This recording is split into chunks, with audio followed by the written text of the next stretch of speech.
እንግዲህ ይሄ የምታዩት በሳውዲ አረቢያ ማረፊያ ውስጥ የተቀመጠን የአበሻ ንጹህ ሴቶች፣ ህጻናቶች፣ ነፍሰ ጡሮች እንዲሁም ወጣቶች ናቸው። ብዙ ነገር አይተባለውን ሰምተው በቃ እሺ ሀገራችን ንግባ ብለው እዚህ ከገባን 3 ቀን ሆኖናል።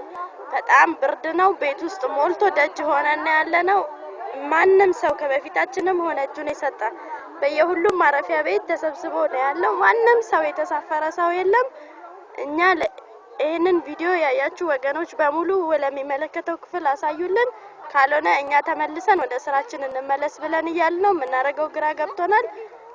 ግን ተሳፈሩ ተብሎ መሬት ሲስሙ ብሌን ላይ ሲገቡ ሀገር ሲገቡ የተለቀቀው ፎቶ ሁላ የውሸት እንደሆነ የገባ የተሳፈረ አንድም ሰው እንደሌለ እንድታቁልን እንፈልጋለን። ያለነው በጣም ብርድ ላይ ነው። ብዙ ህፃናት፣ ነፍሰ ጡር፣ እርጉዞች፣ ወጣት ወንዶችም ሁሉም እንዳሉ ይሄንን ወቁልን። መጀመሪያም ቢሆን በስርዓት ሰርተን ገብተን ህጉን አክብረን ኖርን እንጂ ምንም ያደረግነው ነገር የለንም። በዚህ አስከትዬ በየፌስቡኩ ላይ ከሳውዲ አረቢያ ዜጎቻችን ወደ ኢትዮጵያ ገባችሁ ብላችሁ መግለጫ እየሰጣችሁ የምትለጥፉ ሰዎች የውሸት እንደሆነ ማንም ሰው የተሳፈረ ሰው እንደሌለ ያ ቪዲዮ ከእስራኤል የገቡ ወገኖች እንደሆነ እባካችሁን አትለጥፉ፣ አትዋሹ፣ እንደመጣላችሁ አትንገሩ። የኛን ስቃይ ያየ ሰው እንደሌለ ይሄን ነገር እወቁልን።